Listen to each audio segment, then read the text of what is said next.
So today will be update day. The server will be down from these times, which is most likely already started now, this being for PC. May slightly differ for consoles. Now with it comes a bunch of changes, and we can read through the list just here. They have some fixes with the defense of the Moondancer. There was a significant exploit with regards to becoming untargetable when you were, let's say, viewing through a scrying orb and watching a cutscene, and this bug would persist and you could cheese the trial via that. And then the two achievements here were just not working, and so they should properly work now. Two of the heroic encounters in the new area, Wild Space, had some adjustments, removing an invisible collision and having this heroic actually reset correctly. Within Neverdeath Graveyard, there was some broken terrain fixed, and then within Spelljammer, bunch of quests were now fixed. So the Xeraxian Armada now requires the intended amount of Buzzjus to complete for the weekly mission, and it should no longer go on cooldown if abandoned. Same with Stopping the Empire. Those of you who are struggling with the quest Meeting Your Idol, where you just had to beat up an Aboleth,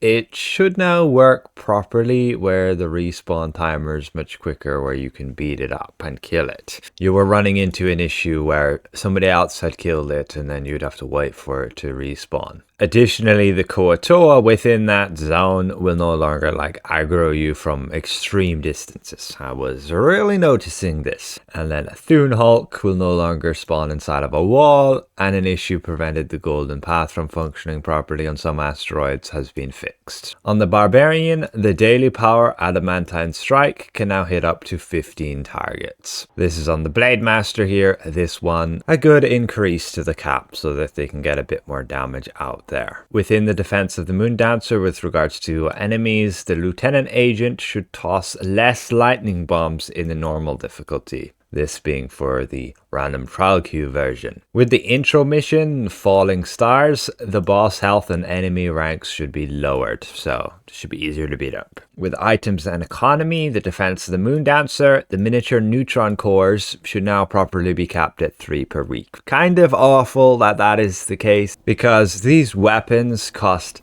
10 Neutron Cores each. So you're telling me I have to do 4 weeks of the trial just to obtain one weapon? What if I want those weapons on alts and stuff? Anyway, I'm not buying them. 300k Astro Diamonds, I'd rather just play the trial a bit more and get the weapons to drop for me. Already have 16 Neutron Cores here from running the trial a bunch when they didn't have the 3 cap. Now with some rewards, the Wild Space doubloon rewards granted by Wild Space heroic encounters and named enemies now properly boosted by the Synthetic Astro Seed passive equip effect. That is good, I guess, those of you who have it. It's from the Zen Market in the 3k Sailor Pack here. You buy it and you get your Astral Seed belt item, which you use for 15% more campaign currency. And then the box containing the artillery beacon artifact will now properly read that it's bind to account on pickup instead of bind on equip. This was just a tooltip error on their part, and that comes from the new battle pass just here. People may have misread that perhaps you could sell this, but no, you cannot. And then seals. Many of you are wondering, where did Seals of the Dragon go? Well, it was a bug, and random queues for skirmishes and dungeons should now correctly drop them. And the campaign tasks from Underdark, Menzo Campaign, and Demon Web Pits will no longer require seals at all. That is nice, but yeah, it's whatever. That just means, let's say, getting the boon points. You wouldn't need the seals anymore for them. For example, we'd need 100 seals here. As it is now, you were able to just get Seals of the Spider from random dungeon queues and skirmishes, which was good.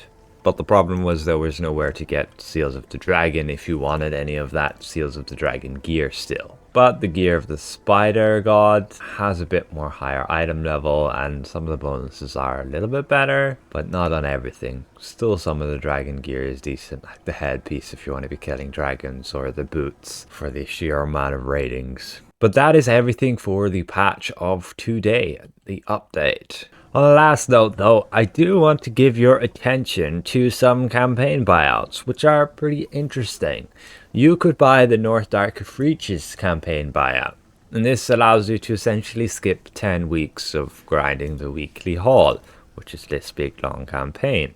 Additionally, getting some extra currency, which could lead you to getting the Stormforged weapon set. But on top of that, they have already made progress on making the next campaign buyout for Menzo. So this may very well come to the live server, perhaps next module, if not earlier, allowing you to, skip that entire campaign as well, getting all the progress, all your rewards, all your boons, with just spending probably at most 2000 Zen without a discount. It will on top of that give you a bunch of rewards here. I will cover these both in more detail in upcoming videos. Again, I still want to cover the North Dark Reaches one and how feasible it is to get, let's say, your Stormforged weapons quickly, and whether there's any benefit to getting the Menzo one.